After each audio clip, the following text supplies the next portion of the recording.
Good morning. Thank you, everybody, for joining us.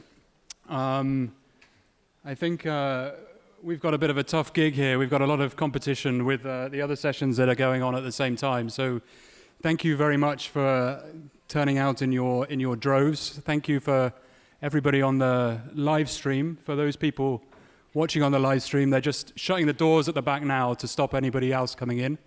There's hordes of people in here, ready for what I hope will be a very interesting discussion. My name is Chris Lockyear, and I have the pleasure of chairing this panel. I'm joined by, to my right, Natalie Roberts, who's the head of the emergency cell in MSF France in Paris. Next to Natalie, we have Nana Ndeda, who is the senior regional humanitarian advocacy advisor for East and Southern Africa for Save the Children International. And on my right, on the far right, we have François Grunewald, who is the executive and senior director of the URD Groupe, who flew from Bangui overnight. So he assured us in an email late last night that he'd be here on time, and he is. So thank you especially for François for making it. We were a bit nervous just before you turned up. As I think everybody is aware, please join in via the various social media channels. The information is on the slides on the background. On Twitter, it's hashtag HUCOB17 for Humanitarian Congress Berlin 17, I guess. Anyway, I'm going to start with a brief introduction, but the majority of the talking is going to be done by my esteemed panelists here.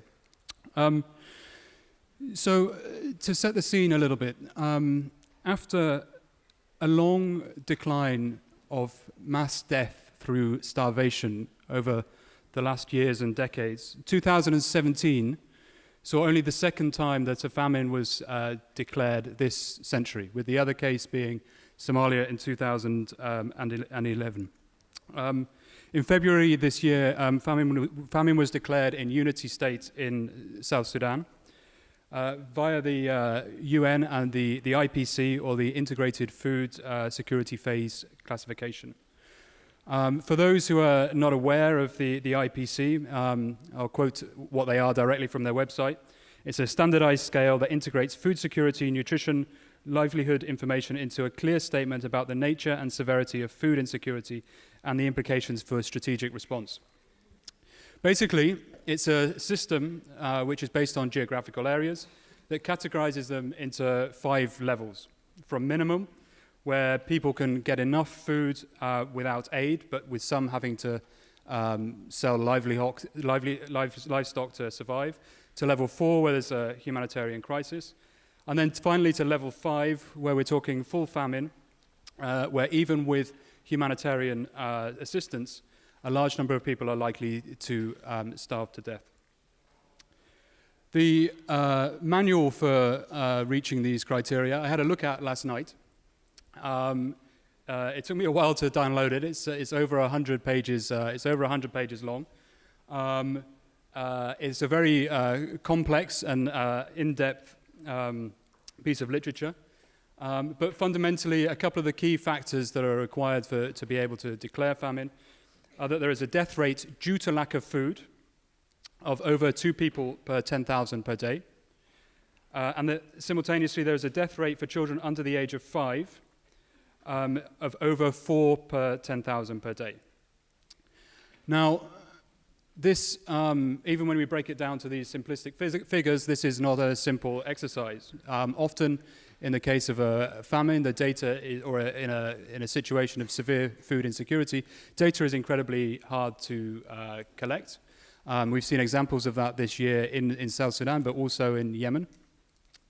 And secondly, although this system is supposed to provide a technocratic function, these technocratic functions are rarely just that. It's exposed to the political whims of not just the host countries, but also sovereign governments when it comes to donor action and donor priorities. So not only political decisions, but political prioritization as well.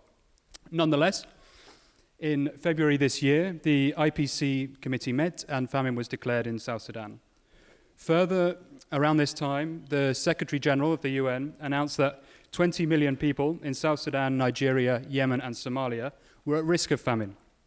And so 2017 became the year of the 4 famines, or the 4 Fs, where the crises in these 4 countries were bundled together in one unit.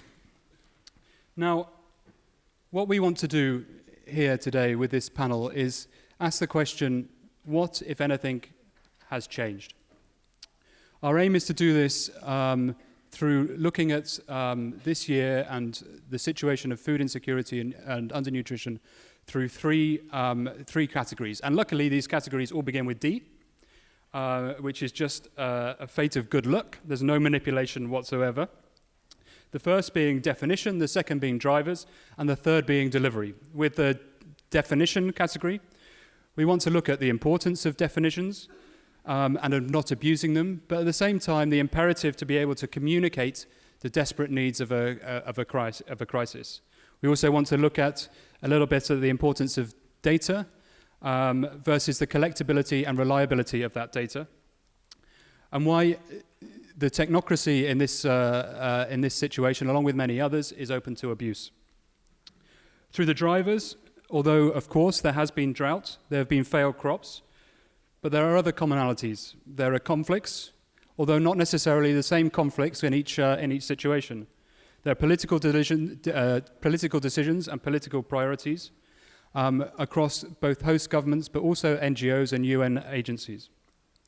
And finally, we want to look a little bit at the delivery. Can we respond to these crises as a humanitarian community? Does the level 3 surge mechanism help us with responding to these crises when it comes to prioritization and allocation of resources?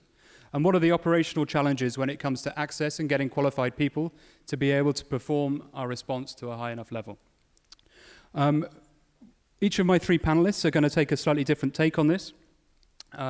We will start with Natalie, who's going to look at this through the country-specific lens of Nigeria. We're then going to move on to Nana, who is going to look at it through a regional perspective of East Africa. And then François is going to take a more general view of the situation that we've seen recently. So without further ado, I will hand over to Natalie. Thank you very much. So as mentioned, I'm going to talk about specifically one context, which is Nigeria, and then specifically the northeast of Nigeria, which is part of the Lake Chad Basin. And is one of the 4 Fs, one of the potential famines of 2017 as defined by various actors, including the UN. Nigeria has the same drivers of food insecurity as pretty much all other famines. As always, the food insecurity context there is man-made, and it's mainly related to conflict. And this is what we've seen throughout the years, is that in general, famine is related to conflict. But in Nigeria in particular, there's a very strong role also of counterterrorism, which does differ from some of the other contexts of the 4 Fs of this year. Yes, since 2013 in Maiduguri, which is the capital of Borno State, which is the main state in northeast Nigeria, it's been affected by this conflict. There have been these IDP camps, these camps for internally displaced people, who have fled Boko Haram, who are a particularly violent and aggressive jihadi Islamic group, who were formed over 10 years ago now, but have had very serious effects on the population of Borno State since 2013. So yes, as usual, a conflict was the start of the displacement. But Maiduguri itself is a rich town. In fact, Nigeria is generally a wealthy country. And Maiduguri actually had a lot of wealth from before and probably should have been able to cope with this new arrivals of displaced people. But the problems MSF witnessed in Maiduguri in 2013 and 2014 were actually more down to the sort of neglect and abuse of the IDP population, the massive corruption within the governmental system and the international aid systems, where we found that distributions of food and aid, water and sanitation projects just weren't done, vaccination figures were just made up, and medical supplies disappeared. There was very little supervision of aid, including by MSF, in fact. MSF, we were one of the few actors to have at least international staff on the ground, but we only had a few. Everyone was very concerned about the security situation. A very large number of suicide bombers in the camps within Maiduguri meant that it was very difficult for anybody to work there which led to the inevitable problems of a lack of supervision of the aid. So we already saw problems with food insecurity in Maiduguri in 2013, 2014, particularly with the displaced populations. But in 2015, something changed. There was a new president of Nigeria, a new military command of the fight against Boko Haram, and the launch of counterterrorism operations, which are supported by the UK, the US, and other Western nations. Suddenly, millions more people became displaced in the northeast of Nigeria and in the Lake Chad region. The Nigerian military launched what they call clearance operations. So they moved from village to liberate the population from Boko Haram. This means that people lose any choice. They either resist their liberation or they are killed, and they were killed, or they are then collected and taken from their village and put into a series of military-controlled enclaves or camps around Borno State, in towns such as Bama and Dikwa and Gwoza, where we're now operational. Once they're in these enclaves, they become deprived of the freedom to move. Mainly with the idea that it's supposed to protect the population from attacks from Boko Haram, but at the same time with the secondary objective of stopping any support to the population to Boko Haram, because Boko Haram are felt to be part of the community. And so the idea of putting people under military control is that they won't then be able to go back and support Boko Haram. This just inevitably means that these populations became completely aid dependent. And then unfortunately, these security and counterterrorism measures were not combined with any actual delivery of any aid. So the inevitable happened in 2015 and 2016. Populations no longer had access to their livelihoods, but they weren't even being provided with food, healthcare, or clean water. So they began to die very rapidly. It's quite normal if you don't feed people, they starve to death. And particularly the most vulnerable. So we witnessed in 2015 and 16 huge mortality in younger children from malaria, measles, and then the malnutrition. But we did also see adult malnutrition. And if we start talking about famine, you have to start talking about adult malnutrition, about mortality outside the most vulnerable in the general population. And we did witness that in certain locations. The only thing, unfortunately, that's changed in this picture, even today, at the end of 2017, is that now there is a provision of international aid in northeast Nigeria. So we still see this extreme control of the movement of the population and ongoing counterterrorism operations. We still see the neglect, the abuse of the IDP population, and we still see diversion of the aid of many actors. There's now a group called the civilian JTF, so they're civilian militias that control the movements of all population within Borno State. So the drivers of famine were there. They were there from 2015. But it was difficult to say that this was a famine, and it's still difficult for me to say that this was a famine. And I'm not convinced that it's a helpful word, actually. And MSF was not convinced that famine in this context was a helpful word. To us, it painted maybe a quite simplistic picture of what is a very complex situation. The problem with northeast Nigeria in this situation for the populations is it's not homogeneous. And in the Lake Chad Basin, it's even less homogeneous. It's not that every person living in this area is subjected to the same pressures and the same stresses. Technically, famine did exist if we go to the technical definition of what is a famine in this 100-page document. But in defined pockets, it wasn't throughout Borno State, it wasn't throughout the Lake Chad Basin. It was in these areas where people were under extreme movement control and they were not provided with any food aid.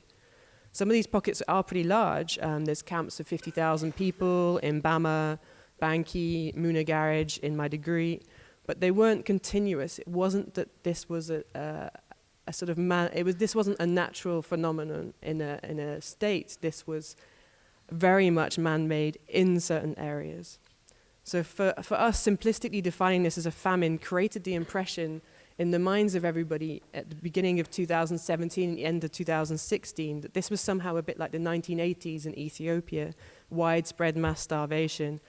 And we were starting to find journalists arriving in Maiduguri sort of expressing their disappointment that they weren't seeing people drop dead in front of them.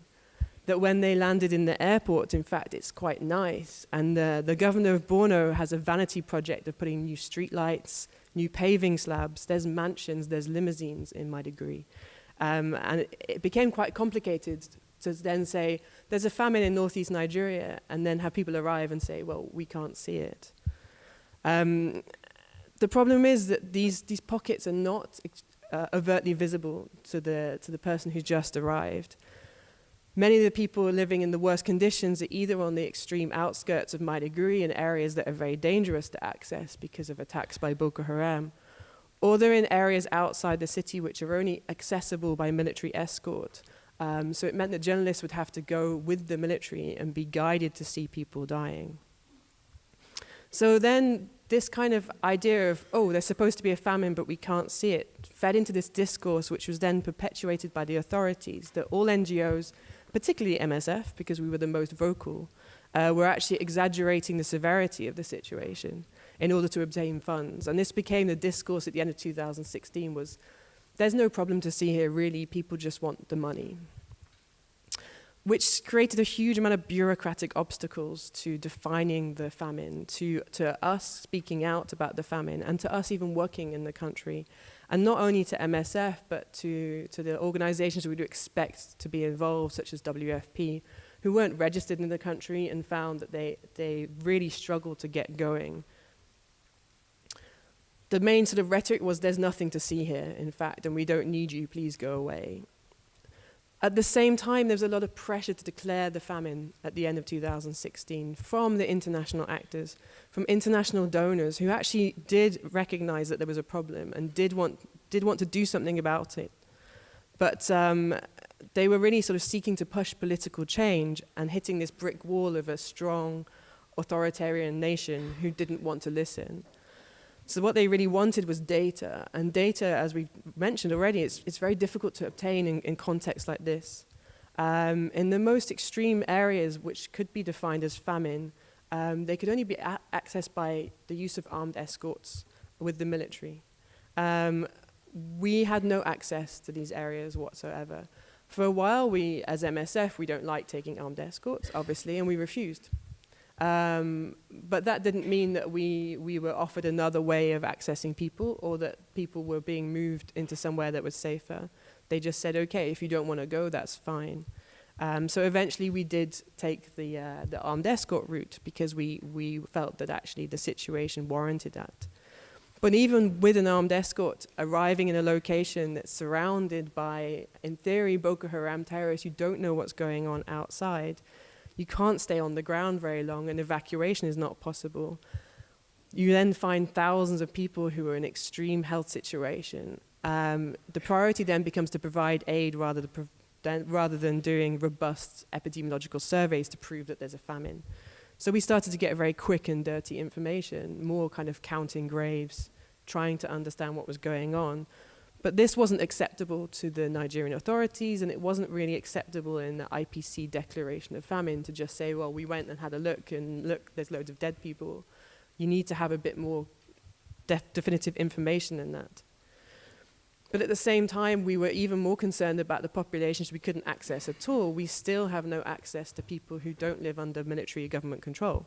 We kept asking, can we go out to certain areas, and we kept being refused. However, we did have one tool in our armory, which was within Maiduguri, there are camps where there were severe situations going on, normally based around the neglect of the population, the control of their movements. So we did, as MSF, launch very robust formal epidemiological surveys in these camps, which did detail massive mortality, particularly in the under fives, and malnutrition. So this rate of the emergency threshold of 4 per 10,000 per day, we documented 12 per 10,000 per day were dying in these camps in the under 5 population. This was clearly of interest to people like FuseNet and the IPC, who needed this raw data to prove the impact of extreme food insecurity. But of more interest to us was the fact that mortality rates increased after people were arriving in the camps. So we were finding when we talked to people that when they'd been back in their villages, yes, people were dying and they didn't have a great access to food, but this was rapidly deteriorating once they sought security in the camps in Maiduguri that were supposed to be designed to protect them. We provided this data to FuseNet, and we're aware that MSF data is actually one of the main pillars of this declaration of potential famine in Nigeria in 2017, which might seem quite contradictory because I just said before, we don't want to label this as a famine, we think it's too simplistic. But at the same time, we'd had many discussions and decided the situation was just so extreme and in so many locations that anything we can do to facilitate the provision of emergency food aid was our priority, in fact. So rather than trying to get too much into the detail of what was going on, we just wanted to make sure that people were fed. Which is where we come to the third D, the delivery. And how do you deliver aid to this sort of population? And again, it's not easy. It wasn't easy to understand the drivers of the famine or the food insecurity. It wasn't easy to define it. And it was also not easy to deliver the aid. In classic MSF style, we did a lot of vocal speaking out, and we were persistently threatened of being kicked out of Nigeria. But we actually weren't kicked out because we were, in the absence of any other effective aid actors in summer 2016, we were one of the very few who actually were able to operate. And that was recognized by the Nigerian authorities. However, MSF, we're quite experienced in therapeutic nutrition, but we're not so used to dealing with food insecurity or food delivery. That's not really our modus operandi. And access to the population was and still remains a significant obstacle. We're still refused this access to areas that aren't under government control. We're repeatedly told that's for our own protection, that it's too dangerous out there. But at the same time, more and more overtly, we're getting the feedback of, we also don't want you to support people who we think are sympathetic to Boko Haram. Meanwhile, we did get access to these military-enclosed enclaves in summer 2016, but with these armed escorts. And that was the only option we had at that point of moving and helping people. Until there was an ambush on an aid convoy in which various aid workers were injured, including an MSF staff member. And at that point, finally, we managed to get permission to access via helicopter, which, is a bit of a poison chalice because flying staff around in helicopters in a war zone, I don't feel very comfortable with, but slightly more comfortable than moving with an armed escort. However, even with these helicopters, we still need this military authorization. We're still moving in military-controlled enclaves. People are still being refused authorization to leave these enclaves. And you can imagine within MSF how much agonizing we do about that. How complicit are we with this counter-terrorism? But at the same time, we're still faced with this level of catastrophe that means that we don't feel we have much of a choice. So we bought food, and we just went and bought food and distributed it to as many people as we could, along with providing the more usual MSF activities of health, nutrition, vaccination. Often we did this as sort of mass action. We fly a team in to stay for 3 days in one place and try and do everything all at once, quite aware that if there was a problem, we wouldn't be able to evacuate people. Even in my degree, there's still massive risks to the teams because there's such a huge rates of suicide bombs that continue within the city. And we don't really understand the risk we have from actors such as Boko Haram. Normally, we try and negotiate with everybody in a conflict. Unfortunately, Nigerian counterterrorism law says that if we intentionally contact somebody who's suspected of having any links to any terrorist organization, this is a criminal act and could mean that one of our staff members would then be imprisoned within Nigeria. Meanwhile, even when we comply with the military restrictions on our access, we did have staff on the ground in Ran, which is a military-controlled enclave. The military were aware we were there, and our staff narrowly avoided being killed or injured when there was a Nigerian Air Force airstrike on the camp. So to some extent, we're blindly risking our teams to unknown threats from both sides of the conflict, and we're not really seeing that that's improving at all. So going back to the beginning, the point about the drivers of the situation not having changed, they haven't changed at all. I'm starting to see at the moment messaging that's coming out from the Nigerian government and even from the UN, congratulating themselves on avoiding famine in Nigeria in 2017. It was defined as a potential famine. And then now they're saying, amazing, we have avoided famine. This is fine, but this is the problem with the label of famine. Yes, now we're not seeing the rates of mortality and malnutrition that we saw in 2016, but that's only because there's been a massive international aid intervention. My concern is the interest is now waning. This got labeled as an emergency famine, people are dying, and you then get an emergency response. The problem is people's interest goes onto more trendy, fashionable areas, including myself. I'm now looking at Bangladesh. We're always interested in Syria. Yemen is very interesting. That's fine, but it means that probably donor support to the Lake Chad Basin will drop massively in 2018. But the situation remains static. People don't have the choice to support themselves. So I'm pretty pessimistic about the Lake Chad Basin. So this kind of comes into the questioning of, do we keep labeling these types of situations simplistically as a famine, as an emergency crisis? And if we don't address the drivers, then are we just going to keep ending up with this repeat of the situation? I'm not so sure it's a return of famine. I'm not really convinced that it ever went away. That's my point.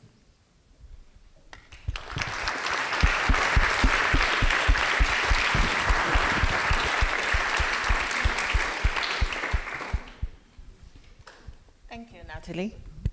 Yeah, still on. So as I start, first, good morning. And thank you so much for being here today to listen to this on a Saturday. I think speaking about hunger right before lunch is a bit of a paradox, but thank you. But as I start to speak today, I would like us to remember three things through my intervention. One is that declaring extreme hunger or death because of hunger does not force a government or any aid agency to do anything about it. Famine does not create any change to the situation, but just brings attention. And attention is always very good, but it does not also result in much. The second thing, I work for Save the Children, so a lot of my examples or a lot of my experiences are in regard to children. For a child who's malnourished because they've had an extended time of no food, for a mother who has no clue where they will get the next meal for their children, or for that family that is displaced for an extended period of time because they're looking for just a way of feeding their cattle, etc. It does not matter whether 20% of the people around them are equally hungry. It does not matter whether 30% of children around them are malnourished. It does not matter whether there's people dying around them. At the end of the day, they're malnourished, they're hungry, and they're displaced. So famine does nothing to the individual. Declaring a situation a famine does not do anything to the individual. And we talked about drivers and vulnerabilities. So do humanitarian interventions at the end of the day, being short-term, being unpredictable because a lot of it is reliant on money, do they serve to delay, as we've spoken about Nigeria now, are we delaying a famine? Or are we causing actual significant change on the ground? So what is necessary if humanitarian interventions cannot do the work? Now, I was reminded yesterday that it's quite paradoxical that I'm speaking about famine when I've actually spent a moment in my career, or an extended moment, in each of the 4 famines. And for me, that's just, it makes me think a little bit more about what we as humanitarians, including myself, or what our governments, or what all of us can do differently to make famine an issue we do not need to discuss. Now, when I talk about East Africa, I talk about the Horn of Africa, which is Kenya, Ethiopia, and Somalia. But I also speak about South Sudan in this case. And South Sudan did declare a famine earlier this year in February, which, as we said earlier, is the first since 2011 with the Somalia drought crisis to have come up as a famine situation. Now, within East Africa, famine or drought or hunger crisis or whatever you want to call it is not new.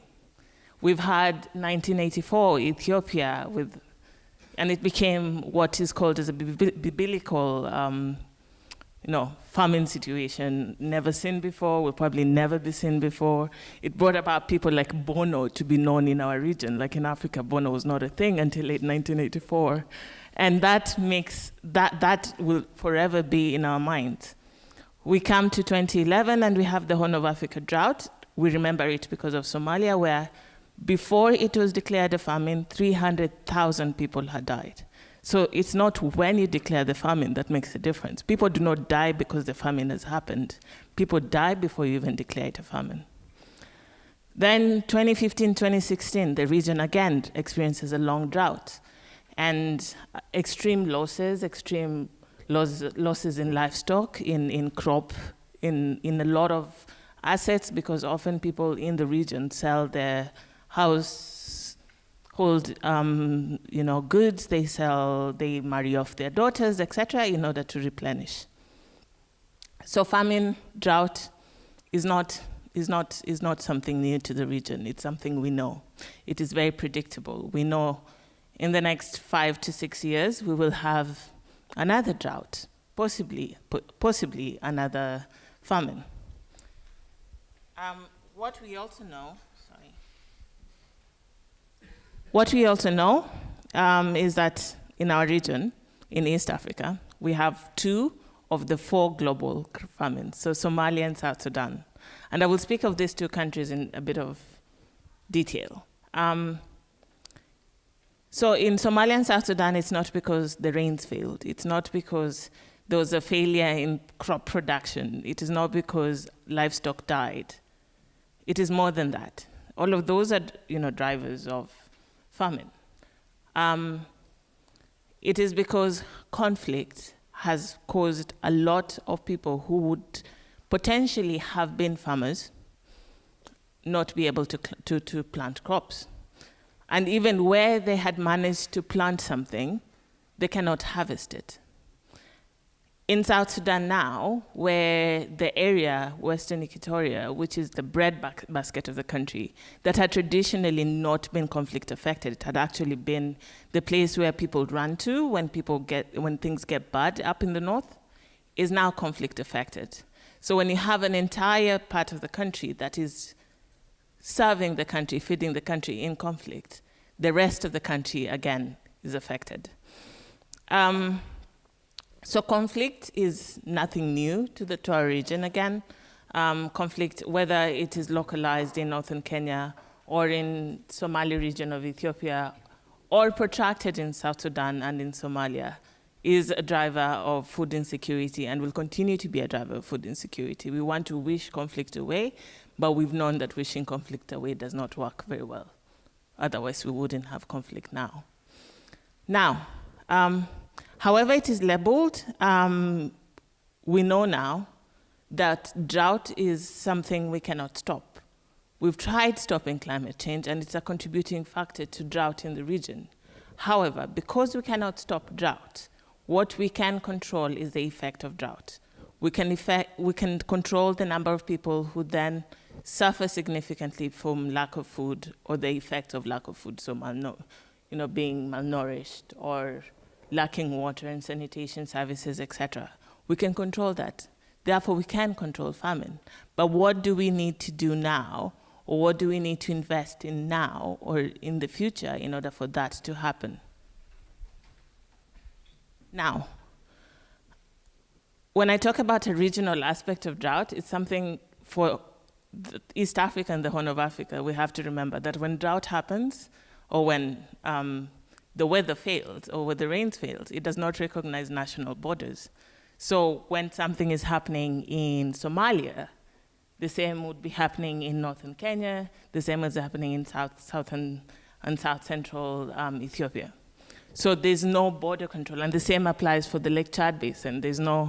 When the effects of the rainfall patterns are occurring within the region, it does not recognize national borders. Now, but what tips the scale at the end of the day in how countries are affected is the preparedness and resilience that the communities in those countries have. It is also the policy decisions that ourselves as humanitarians or governments make in order to either prepare or respond to the drought disaster. It's also so much about how we intervene as humanitarians in the midterm and long term. Now, as we speak now, 25 million people within East Africa, majorly in the Horn of Africa, are now facing extreme hunger situations. A lot of this have been thought to be on the brink of famine. with a large, significant population in IPC 4 and 3. I just would like to emphasize at this point that it is not when people get to IPC 5, famine situation, that is the problem here. The fact that people are in IPC 3 and 4, and those people are in large numbers, is the problem here. So it's not that there is no famine, or there is famine. Famine is really bad, but before famine is also equally bad. Now, what we're seeing, not just 25 million people in need, we're seeing high levels of internal displacement that we did not see before. People are making choices to move from their traditional areas of origin, to look for pasture, to look for services, to find a humanitarian agency here or there who's able to deliver food, etc. 1.4 million people now are displaced within the Horn of Africa. We are seeing increasing levels of people moving because there is just no services in the rural areas. What we are also seeing is disease outbreaks. So now each of the countries in the Horn of Africa have cholera outbreaks. The same applies to South Sudan. Because of extended periods of hunger, the immunities of children, vulnerable groups, mothers, elderly people have reduced. And now it is much easier for diseases to spread in the region. And this is something that as humanitarian agencies, we're struggling to deal with because we are in the first place also struggling to deal with the hunger issue. Now, I've talked about it having been predictable. It has happened before, many times. It will happen again. So I would ask myself, don't we know better for the region? It is probably one of the best resourced humanitarian regions in the world. There's a lot of humanitarian agencies with offices sitting in Nairobi or in Kampala, anywhere. So don't we know better? That's the question. Now, in 2011, all of us came out of the drought in 2011 saying there will be no regrets at the next drought. We knew it was coming, but we will not regret. And we did know, and we did do better. So coming in the last 6 years, we've done significant investment in enhancing community-level resilience, in ensuring that communities are able to have the bare minimum, at least so that they are able to withstand the shock of drought.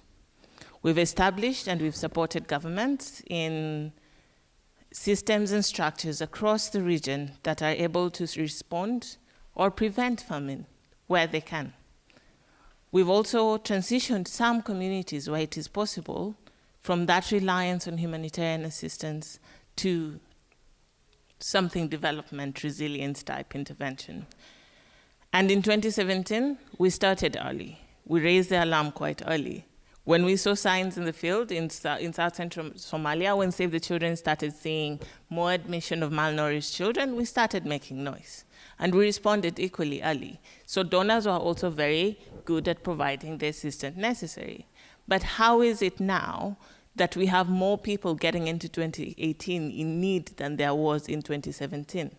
My argument is we probably did not target the right people. Maybe the better option would have been to target the most vulnerable at the time. We probably gave people who already had something to go back to more than the people who had nothing in the first place. And therefore the vulnerabilities have just increased over time, making us have a bigger investment in 2017 that we necessarily did not need to have had. So as we approach the end of this year, our high impact, our high intense interventions in the region may not have really prevented a famine. We may have just delayed a famine. As we come to the end of the year, all the responses are not fully funded. So each of the governments came up with a joint response with the UN and humanitarians to do a response adequate to meet the needs of hunger in the region. None of those is adequately funded. Kenya and Ethiopia are making really difficult decisions now that are as basic as whose lives to save first, because they're less than 30% funded. And we're not seeing the funding situation changing in 2018. We have enough crisis globally to think about. So in the region, the attention we get in the Horn of Africa is not enough to guarantee any more money coming in. And the predictions are not good. Even if it rains, and it rains very well, it's going to take a long time to make a difference. So for families that have lost cattle, or for families that have malnourished children, it's going to take a long time before it gets much better. And this is really worrying for us. I was asked to speak a little bit about the politics of famine in the region. And being from the region, it's a almost personal conversation. So in fledgling democracies in the region, and I think in East Africa, we pride ourselves as fledgling democracies. And if anyone has been following the developments in Kenya in the last 2 months, it is worryingly not so much a fledgling, but evolving democracy, which is quite interesting. Now, governments or institutions that are in an election year are quite unlikely to admit of need in some areas, just also because they're seeking re-election. They would like to be good. So when you ask, has the government done enough, or have governments in the region done enough, you have to make consideration of the political ambitions in the region. And this is not just applicable to Kenya, where I come from, it's for the same. It also means that when you declare humanitarian emergency anywhere, you're also almost admitting a failure by national institutions to handle the level of need. And this is where pride, national pride and national abilities then comes to question in East and the Horn of Africa. And it's something us as humanitarians grapple with, because we're consistently asking governments to do a lot more. And governments are trying to do a lot more. They are taking a greater lead in coordination. We have a lot more government officials in cluster meetings in the Horn of Africa than I've ever seen anywhere else. They are funding responses. The Ethiopian government is the second largest donor to the humanitarian response in Ethiopia, just second to the United States government. They're doing a lot more, and of course a lot more could be done, because at the end of the day, it's government responsibility to feed its people, and it's not so much an international responsibility. However, we recognize those challenges, both at government and international humanitarian level. And this is where, just in terms of concerns, we are able now to raise better concerns with governments, and we're able now to provide technical assistance at various levels with government. We're able now to run joint projects with government, which is different from what we saw in 2011. And it's progress, I think. And as I conclude, I think I've talked too much now. Now, this conversation is not restricted to humanitarian organizations. So this is not an MSF, Save the Children conversation. The end of famine is not a humanitarian conversation. As we spoke earlier, the drivers of conflict are beyond anyone's preview. The drivers of conflict take government, but significantly it takes development to make the difference. If you want to create a larger social base of people able to meet their own needs, you need to inject development assistance into the system. You need people to be able to have livelihood options beyond the technical level. We call them TVET systems, vocational training centers. That's what humanitarians give. You need people to be able to access healthcare at a longer scale than a 6-month support to a medical center. And that is what is lacking in the region. A lot of the responses, a lot of governments in the region now rely a lot more on donor support in order for them to respond to humanitarian needs. And this has to change for it to be better in the future. We need better responses now as humanitarians to save more lives and to ensure that this doesn't happen again. We need to forget that there is no formula to resilience, and there is no equation to resilience of communities. There's no 1 + 1 is equal to a resilient person. And this is probably where we got stuck after 2011, where we needed a formula to make things better, a formula to no regretting. There is no formula. Where we need to go back to is the wholesome needs of communities and the various vulnerabilities which we understand that can then make the difference that is necessary for them not to be worse affected at the next drought, which we know will come. Thank you.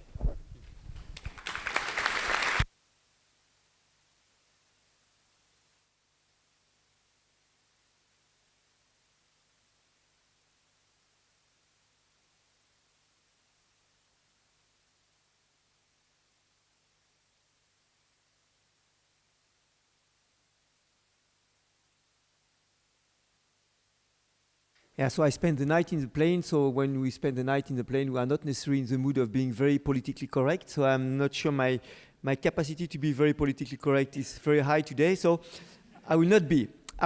Yesterday there was a very interesting tweet of someone quoting John Ging saying that he was frustrated by over-intellectualization of humanitarian aid. And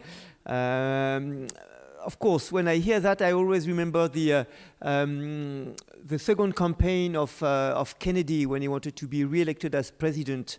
And someone told him, President, you are putting too much money in education. And he responded, well, if you think education is too expensive, try ignorance.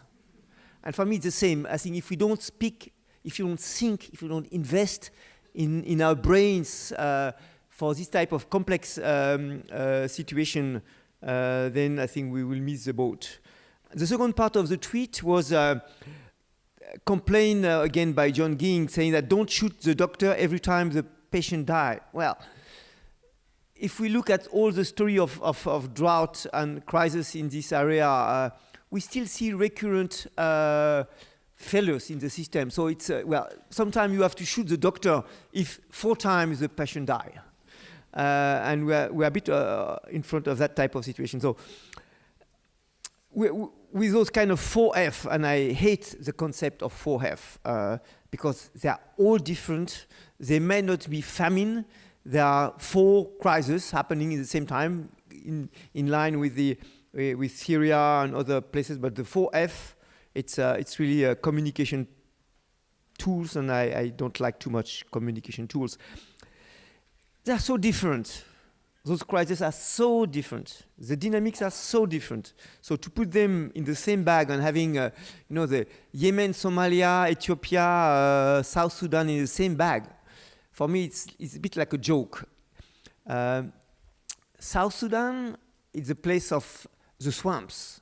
For those who have been there, who have been in board, who have been in those places, where you can spend days walking half of your legs in the water, in the swamps, with animals, with long horns, beautiful places, incredible. It's a place where nobody should die of starvation. I remember when I was there for ICSC in the early 90s, we spent weeks following the herds on eating fish and drinking milk and blood, and we survived and people were used to survive. So why should people die in those places? There's no reason. Even Maiduguri, I mean, the Lac Chad, we have been doing quite a lot of work in this area, is one of the richest ecosystem on Earth. One of the richest ecosystem on Earth. And Maiduguri was a center of massive fish and cattle trade, which trace 6 centuries. So there is no reason people should die in those places, apart of, as it was said, conflict and human madness. And I think it's very important that we keep that in mind. Even Somalia. Somalia is the second place where I bought camels some years ago. And it was very interesting because in Somalia, we talk a lot about the agriculture part of Bay Backhaul and this part. Most of Somalia economy is livestock and it's camel. And I remember again during the 91-92 crisis, we established in the northern port of, I was with IC at that time, in the northern port, some laboratories that could certify camels. And the trade of camels going to Yemen was enormous. Thousands of camels were going to Yemen every month. And the money was coming back, and it was used to buy cereals or all kinds of things. Of course, the disappearance of the Yemen market is one of the critical factors of the food crisis in Somalia. Nobody talks about that. People talk about even the conflict itself. It's only one part of the crisis. This lack of economic opportunities with the camel trade is a big problem. For many of these crises, we have that tyranny of the numbers. And you find, the big 10,000 people will die, and sometimes we don't know. Most of the time we don't know. You see in big UN publication or sometimes in inter-NGO publication like those produced by the Food and Nutrition Security Unit in Nairobi, approximately 925,233 people will die. You find that now. You find in a UNICEF report, we have 835, 27 children affected. These are jokes. And I think it's very important we keep in mind that it's absolutely acceptable to work with working assumptions. But numbers, very often taken from the heart, we have 3 or 4 well-done surveys by MSF, by ACF, and then you multiply it by the number of population you estimate lives in Hodur. And we don't know how many people were in Hodur, because even the last census from 1964, under the Siad Barre, everybody say this census is a joke. And then you multiply it by a gross number, which in fact is very approximative, because we don't know how many people die, how many people, and then you get a number which becomes approximately 935,027 people affected. So we are in a kind of very, very, very strange. I say I will not be very politically correct. When I start, I'm agronomist and agropastoralist. When I started 35 years ago, there was one British researcher, Robert Chambers, who produced a fabulous book out of which there were 2 incredibly useful for me concepts. One of optimal ignorance. What do we need to know? Sometimes we try to develop exercises to get a lot of data. Most of it, anyway, we are not able to treat it, and it's not replicable from one server, so it's not. And the other concept was appropriate imprecision. When you try to have working assumption, we shall be happy with appropriate imprecision. And the rest is masquerade, most of the time. And the rest is masquerade for a couple of reasons. One is those situations are changing all the time. They are changing because you have seasonalities. So you have one trend of increased malnutrition at a certain period of the year because you have more rain and more waterborne diseases because of the beginning of the rainy season. And then the malnutrition will decrease because you have the first harvest of maize and corn. And then things are changing. People might get access, might lose access to areas because of the conflict dynamics. So we know that the best we can have is trying to keep the area under surveillance and try to adjust our working assumptions to those type of situations. And this applies to the 4 big crises we have been discussing and others. Another very interesting dynamic that has been mentioned by our friend Ndeda here, the whole issue of mobility. In fact, it's interesting, we are in context where if there is something that matters for survival for the people is mobility. So we say, well, we have a problem, we have IDPs. Wow. People have been mobile all the time. The way a Somali clan, the way a Dinka group have been surviving for centuries is by moving. There are the normal patterns of movement which are linked to the transhumance and the movement of animals with the rains and the forage movement. And you have the abnormal pattern of people knowing from time to time that they have to move with the herds. And this mobility has been part of the survival mechanism. You might remember that Somalia is a place that the first time in history that airplanes have been used as an anti-terrorist tools. 1911, Mad Mullah rebellion. And at that time, people were moving all the time. People were escaping the presence of the British. They were escaping the presence of other groups, and they were escaping problem of drought in Galgadoug, and then they were moving to Beletwen and trying to negotiate with the Inter. So sometimes we see mobility. So we have IDP. It's a problem. No, sometimes it's a survival mechanism. The question is, how do we transform mobility into a trap? And this is where we come with our nice camps. We have been discussing that during the last 2 days in Central Republic of Africa.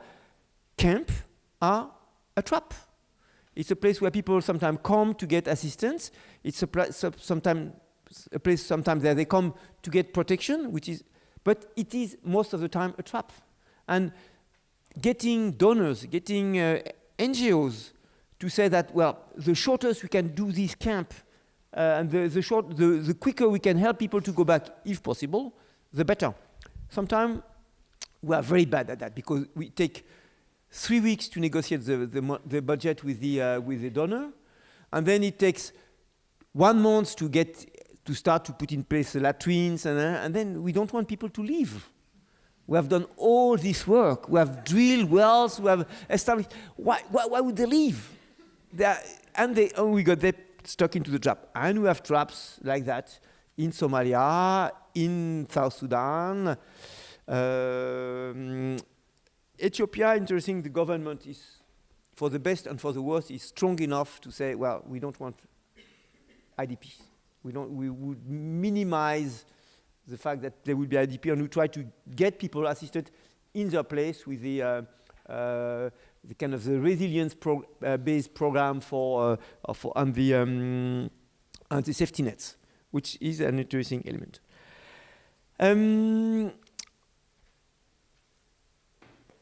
Sometimes, of course, the dynamics behind some of those conflicts are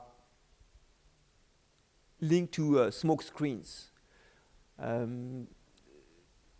Who is behind the conflict in South Sudan? A part of the people who are doing it. It's an important element. Similarly, of course, in Yemen and in Somalia. We want to have those conflicts stopped. And us, as humanitarian actors, we often say, please use the political guys, the diplomats, do your job. Because at the end of the day, and the problem is, do your job, most of the time, end up by sending a UN mission. And sending a UN mission becomes sometimes part of the problem. So instead of making as much pressure, cutting all the budgets to some of the people with a big hat that we have seen in South Sudan, saying that, so sorry, no movement, no assets, all your bank accounts, close, finish, until you decide to, no, we still keep, and the international diplomacy is often not doing its job properly, so it ends up in our daily plate as another crisis. And of course, and it has been also very nicely said by my two predecessors. By the way, I'm very happy to be in a gender balance, PowerPoint-free session. But most of those crises have always a cumulative effect. Because after 1 year, after 2 years, after 3 years, the erosion of assets, the erosion of the moral, the erosion of the psychological status of people gets extremely bad. And it's quite sad. I remember discussing with some of my Somali friends when I was there a couple of times, and they say, you know, François, us in Somalia, we used to have a poetry contest. Somalis, they do poetry contest. It's part of the culture. You have chat party, you choose a cat, but you do poem. I've been invited myself, and I've been asked to do some poetry. The second name of my daughter is Anigel. Anigel in French, but Anigel means camel milk. And they told me, François, we don't do any more poetry contest. Nobody has the guts to do any more poetry contest. So social erosion, psychological erosion is the final impact of those long-lasting crises, badly managed by the politicians, sometimes badly managed by us because we tend to learn slow, and we tend to be dependent on the money made available to us, a part of some of the lucky ones who have their own resources. I know, it's nothing for free. But the psychology, and finally what happens? You are a young Somali, you have lost everything, you see your parents, or similarly you are a young man in Borno. At the end of the day, the only option is to turn to jihad. And you have then the vicious circle is there.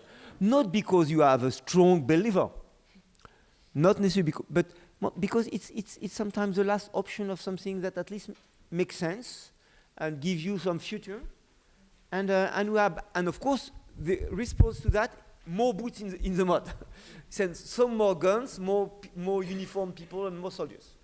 So we are in that kind of vicious circle where we take those crises by the wrong way. Us poor humanitarians, we try to put band-aids and try to do the maximum. But the mega wheel is turning, and it's turning against the people, and finally probably turning against us as well. Thank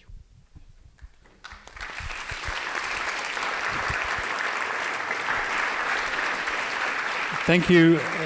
Thank you very much, all three of you. Just as a very small recap from Natalie, we had a very lucid account of the complexity, both operational and political, in operating in Nigeria from her perspective in MSF. From Nana, we had an impassioned account of the what's needed to be done politically from a regional perspective, including how local governments should act to minimize the impact of famine. From François, we had an optimally ignorant account of use of numbers and oversimplification in communication. I am going to throw it open to the audience. We have about half an hour, I think, for questions and answers. Please put your hands in the air, and I'll try and direct any questions to the most appropriate panelist. My name is Ibrahim. I'm from Frederick Adventist University. I would like to ask the question regarding for the East African, especially Ethiopia. What the relationship between the land tenure system and the famine? Because if you see the trend of the famine from Haile Selassie and Derg, then the now government is, the land system is completely different.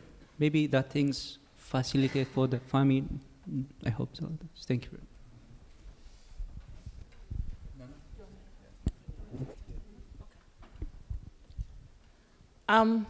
So Ethiopia is also quite specific in terms of how then the vulnerabilities to food insecurity are caused by not just government or authority policies, but also the underlying cultural and livelihood options that exist.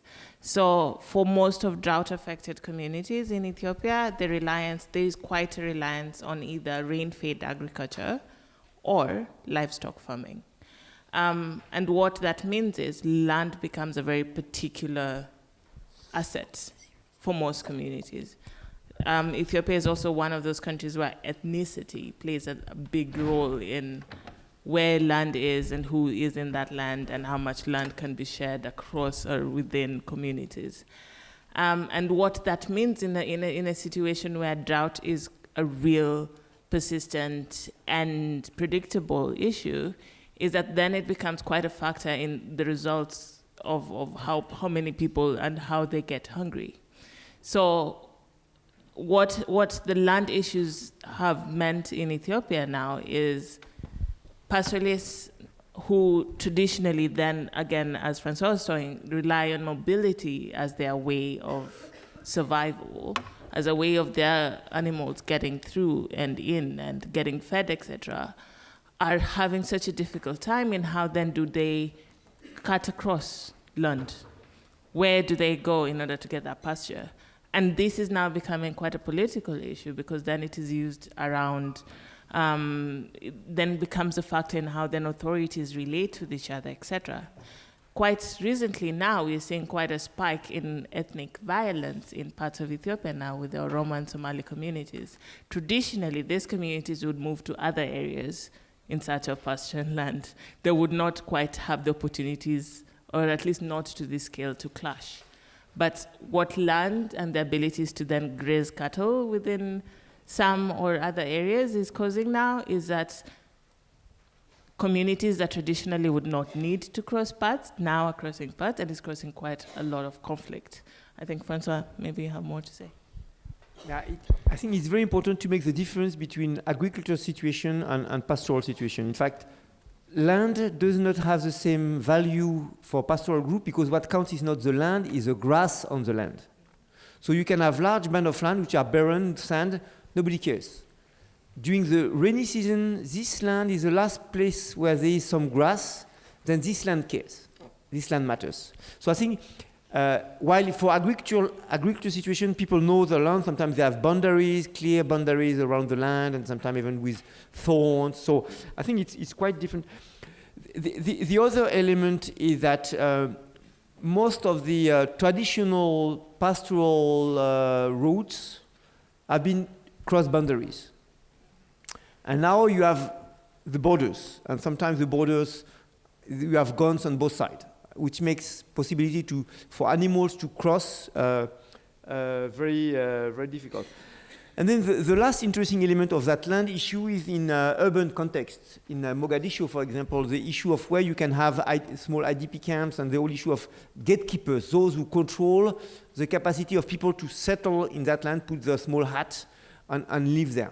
So I think land has to be really analyzed, whether you are in urban, peri-urban, / agriculture / pastoral. I think these are pastoral. The issue of water is very important.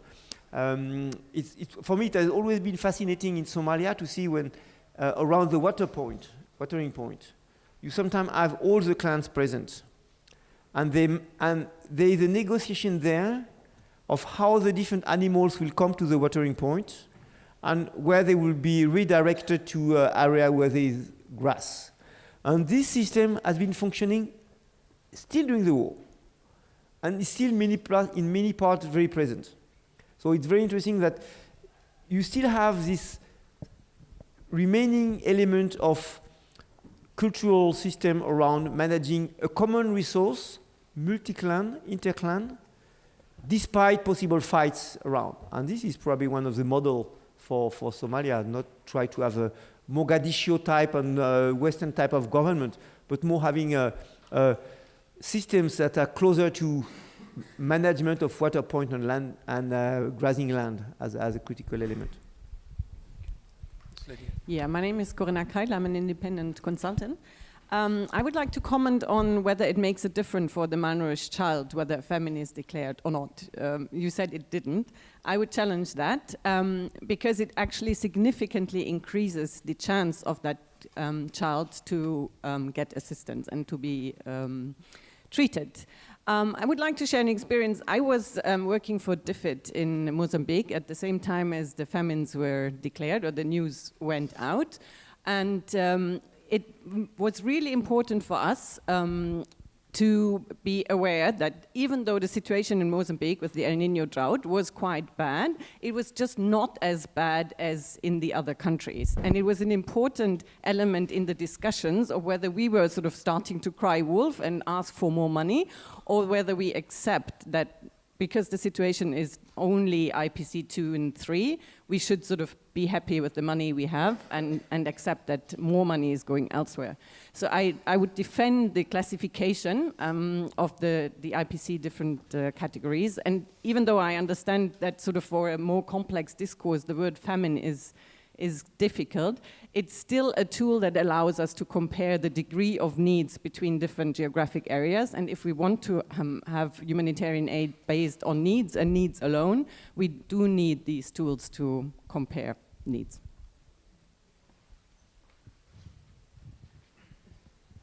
I think just from my side, I think it's just slightly illogical to have to wait for the famine to be declared before we can mobilize this massive international aid. And that's what we've seen in these 4 Fs this last year. They had to declare them as potential famines before they could then, have a surge capacity level 3. There's so much technical bureaucracy that's involved in the declaration of famine, deciding if it's level 3 or not, that really kind of almost creates these obstacles to just mounting an aid response and doing the logical thing. I mean, the logical thing in all these 4 Fs was to try and understand the drivers and to try and make sure that people had access to food. And I think what we saw in a lot was, Yemen, I'm also quite uncertain about the declaration of famine in Yemen, because to me the biggest problem in Yemen is not the famine, but it suddenly got relabeled as a famine, which, yes, in some ways eased up the UN restrictions, but in a lot of ways actually created more problems for other organizations trying to work in Yemen and trying to say, actually, this is not the main problem here. And I think it's just,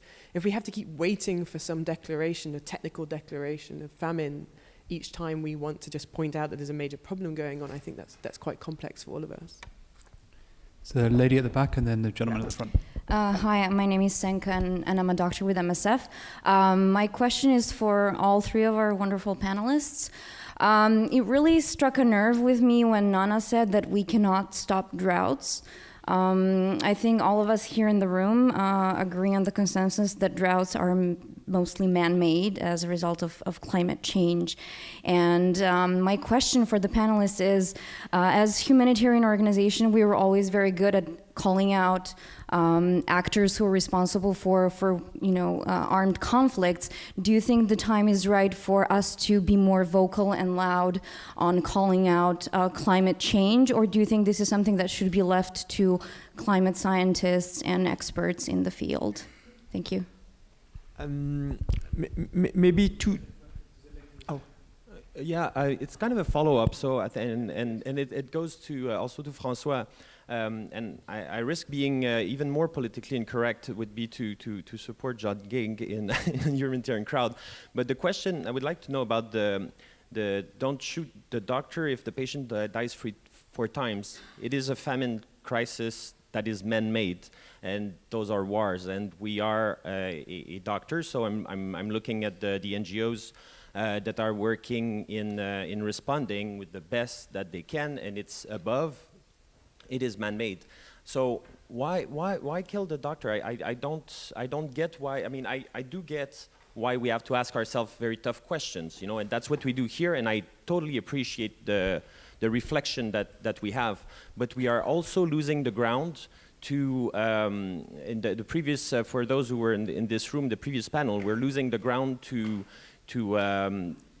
morons that we call them in America, and here it's a right wing, and we have to also, but we have to without simplifying, we also have to say the good things that are done, and call out something that is outside. And I'm not sure that it's the doctor that is the problem, but maybe you can clarify a bit more. Well. Did it work? Yeah. No, the doctor, that was not my quote. I quote someone else. Someone said that we should not kill the doctor. I say, well, we should not kill the doctor. Definitely, but we should not kill the doctor after the first patient die. Maybe after 5 times the same doctor does the same mistake, maybe not kill, but maybe get him out of the job. Or improve. But I think it's... The criticism was made by John Ging against the over intellectualization of the process. You think too much, and if there is a problem, you make a fuss of it. So I think it's a bit of a dangerous position he took. Climate change. It's very interesting because if we look at the different elements that come in the analysis of climate change, more than drought, more than floods, what the most important element is uncertainty. So because climate change might mean that we might have the next 5 years in Somalia absolutely wet. Could happen. So drought itself is not necessarily an indication of climate change. There are many other elements. It might. There is a big discussion between the meteorologists and the scientists about the use and abuse of the El Niño, La Niña in East Africa. El Niño, La Niña is a process that takes place in Pacific between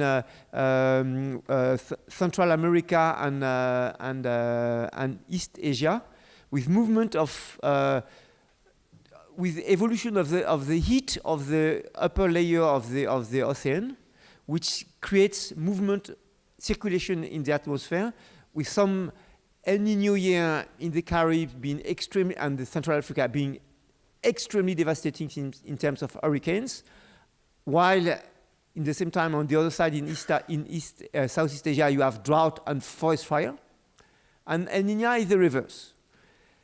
Do we have, I mean, is the process that we call El Niño and La Niño in East Africa the same? No. Is it an abuse of the word? Some meteorologists say yes. So we call it La Niño, big El Niño in Ethiopia. Maybe it's not El Niño, it's a problem, it's a climatic problem linked, of course, to jet stream circulation, but we call it El Niño, maybe it's not El Niño. So we tend to use images because they are trendy, they are flashy, they're good for the media, but sometimes it's a big problem. It's one of the problems with this issue of famine. Interesting, in most of those areas, you have seasonal patterns. In Somalia, you know, if in October you have bad rains in the goose season, no, their season, the second part, you know you will have problems. You don't need to have big belay on animal dying. You know, bad rains, bad status of the grazing, you will have problem. And you can start to cope with that problem. You can start to put mitigation measures. It's only this year, for the first time, that we see donors kind of engaging positively with mitigation measures before the big alarm bell rings. You turn to orange. Orange, when you drive a car, when it's orange and you brake, you try not to, or you go very fast to go before the red, but you do something. Most of the time, until quite recently, when the lights were moving to the orange, nobody was moving. You had to wait for the big belay, dying animals, dying kids, etc., for people to start. This is slowly changing, but still a long way to go. So, conclusion, there are changes in climatic, in the climatic field. Whether those changes are, of course, dramatic, but probably more by the uncertainties they create than making sure that they will drought. In Sahel, the last 5 years or 7 years, the growth of the vegetable cover has been on the rise, not desertification, despite the fact that we are in climate change. So it's complicated, uncertainty, difficult to predict is the key element, and that might lead to drought or floods or unknown series. So famine is preventable. Famine is completely man-made.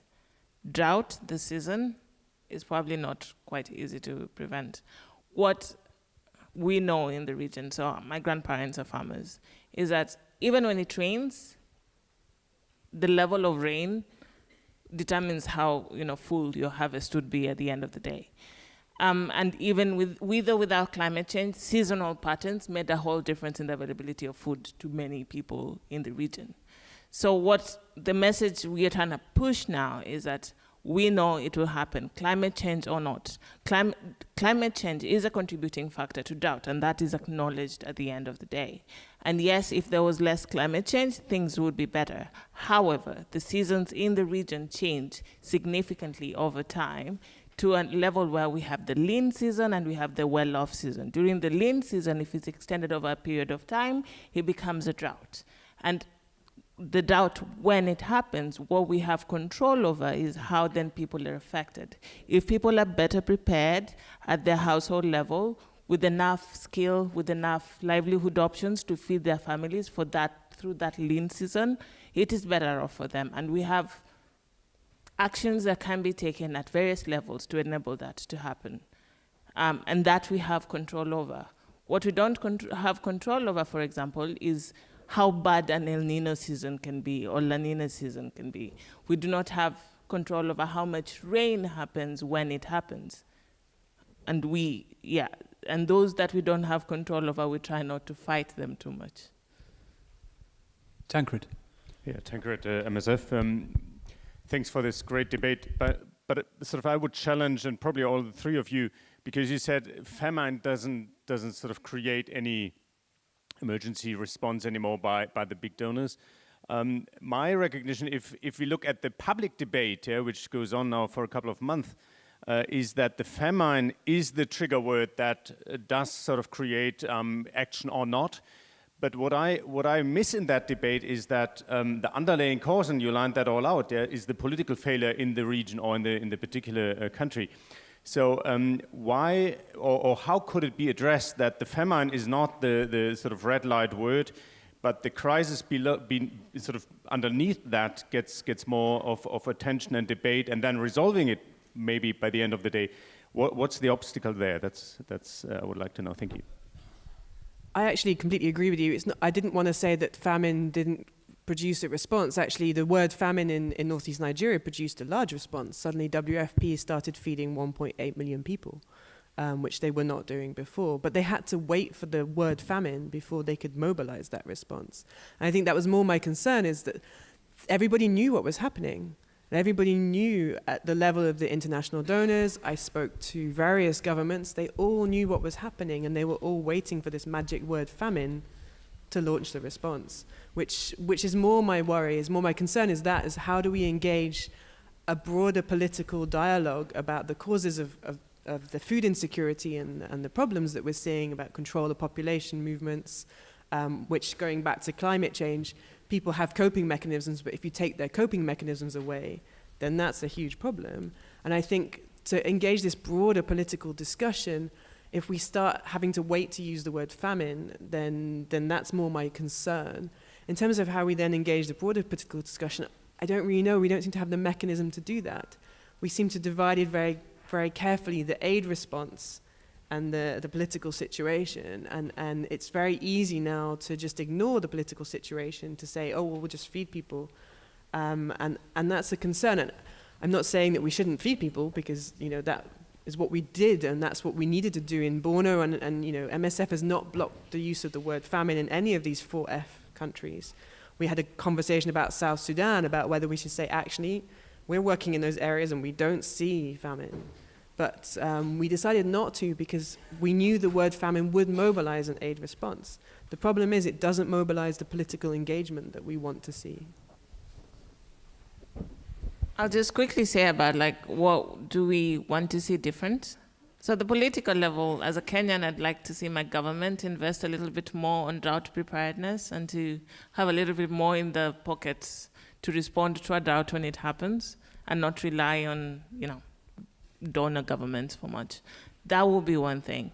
I think the second very vital element of this is how then do we link what we're doing now, which is saving lives and preventing further losses, with the recovery phase, or whichever way you want to define recovery post-drought, post-famine, with the development phase, and how do we less silo up our responses in order for it to make an actual difference to people's lives. I think giving food distributions over a period of 3 months is well and good through the 3 months, but then what happens next? So, yeah, I think those two for me will be the difference I'd like to see. Yeah. Maybe just a last point to our colleague. I think we are confronted to a problem which is land grabbing, so good land grabbing for other things than production of food. If you go close to Addis Ababa, you find very good land, which normally should be devoted to food agriculture, is flour. And all the water there is used for flour. So there is nothing for the small farmers to do irrigation. If you look at central part of Ethiopia, there is a place which is known for its green famines. It's a coffee production area. So people have gone all to coffee. When there is a small problem in the coffee production, for them it's a tragedy because coffee has been now brought down so much by the by international market. So, and you have places even in Ethiopia where China or Saudi Arabia bought very big land, which is not anymore available to feed the Ethiopians. It's just, and cat in Yemen. So you have many places where land that would be necessary to feed the people is done for other things, sometimes taken by other economic actors which do not re-inject into the local food economy. And this is weakening very much the global food security of these countries. Hi, thanks for that. My name is Shoaib Burke. I'm actually one of the people who started the Missing Map project. I'm not sure if you're familiar with that. Just here. Yeah, my question is slightly technical because and that's where I'm coming from. I'm a remote sensing engineer. I'm curious about the use of predictive models in trying to use that as an advocacy tool because I think increasingly we're getting very high resolution imagery from satellites, which can be very captivating, especially before-after imagery, or say seasonal imagery from say a productive season versus a drought season. And I'm just curious on anyone in the panel who has ideas or thoughts on that. François, just a very brief response. Remote sensing is used all the time. All the different kind of eyes from the air are used, visual images, infrared, all the tools are used. And all the tools are extremely useful. They just give one part of the vision, and as often we need ground trussing, we need triangulation, but they are definitely now part of the toolbox of prevision, prediction, risk analysis. There's no doubt. So in your job, if you are interested, will find plenty of use of your competences in that sector. In humanitarian aid, it's part of the logic. Just to add one word though, we can predict maybe a bit more things like droughts and population movements and people, famines due to drought or food security due to drought, but it's very difficult to predict conflict. And, we see in most of the major food insecurity crises before that were named this last year have been actually due to conflict in general. And to predict that by mapping is a bit more complicated. So, it's a useful tool, but you also have to understand the context where you're working as opposed to just the data. The lady on the end with the... Yes, I'm from Somalia, and I would like to know, do you have any interventions or programs like preventing the famines or like supporting local farmers or like establishing the infrastructure? That is my first question. My second question is the first cause of all these famine and drought are the political. So what is the role of humanitarian actors? How you can influence the politicians and the people in the highest position of the local government so that we save life? Thank you.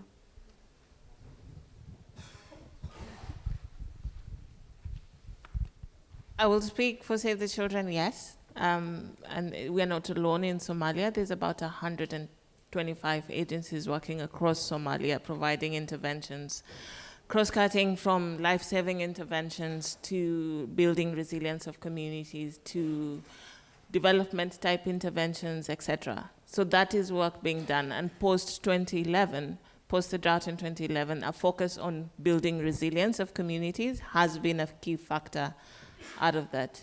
On the political sphere, we do not have as much space as we would like it to be. Again, as I said earlier, we would like an end to the problems that cause famine. We would wish it as much as we can. However, that space is a conversation that needs and decisions have to be made at high levels of political engagement, which, quite interestingly, in the region, humanitarians get quite stuck in saving lives and making a difference. And we try engage with governments, and we try engage with local authorities at various levels in creating those levels of change. And it's a slow progress, but I must say, including in places like Somalia, we are making the difference that is necessary. Yeah, something we have not been discussing, but which is extremely important in Somalia, in Ethiopia, Yemen, a bit less in Borno, in Maiduguri area, but still the role of diasporas. Overseas Somali, Ethiopian overseas, Yemeni Somali, they are sending an enormous quantity of resources to the families, to the villages. So they are playing that very important role, which is often less understood and badly calculated. We have problem to understand it, but it's an enormous contribution that overseas diasporas have for the countries in crisis. Maybe just for our friend on remote sensing and linking to conflict, probably US military and other military have all kind of very interesting remote sensing information on conflict, but it's not available to us.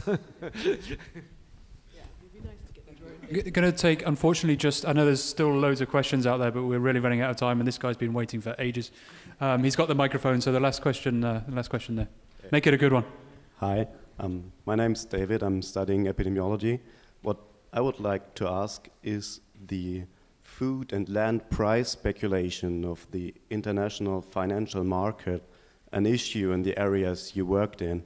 And furthermore, where does the food that is distributed come from? May it cause harm and lack of food in other areas? Thank you. Yeah, international trade on cereals and other has a big impact. In fact, it has an impact on things which are beyond our sphere of influence.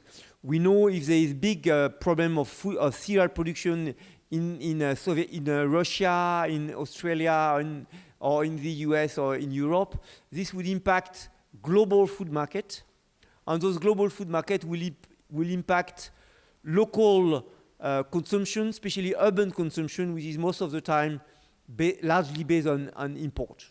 So this is something we monitor permanently. It's part of the contextual sentinel indicators that we use to monitor context. International price is critical. That's one point. The second point, indeed, if aid actors have to buy food products somewhere, they affect prices. They can affect prices in area where there is only small quantity. So by buying there, prices rise, and then this has an impact on the local communities. If you bring cereals or pulses in a place for distribution, it will have an impact on prices. One of the key elements that has evolved in the recent years in the aid sector is one, trying to limit the need to import food, and this is done through cash transfer as much as possible when feasible, and this being linked with market survey. So the system is not anymore naive as it might have been in the past. There was one book by Oxfam many years ago called "The Grain Against the Grain," exactly on that subject.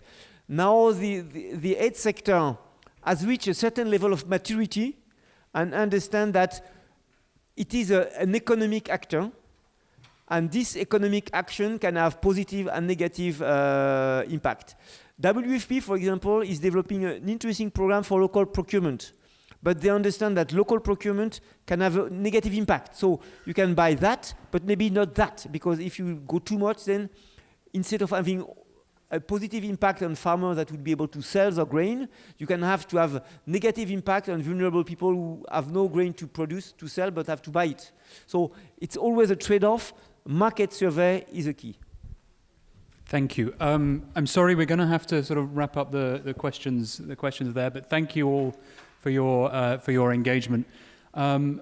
I think that we raised a number of issues. There were some suggested answers. I think for me the theme that stuck out throughout the whole thing is that each of the panelists raised objections to how we're talking about famines, whether that's because of oversimplification, use of numbers. I think that we didn't get to a solution on that, but I think that clearly a lot of it goes to the heart of the issue in terms of how we're allocating resources and how we're responding globally.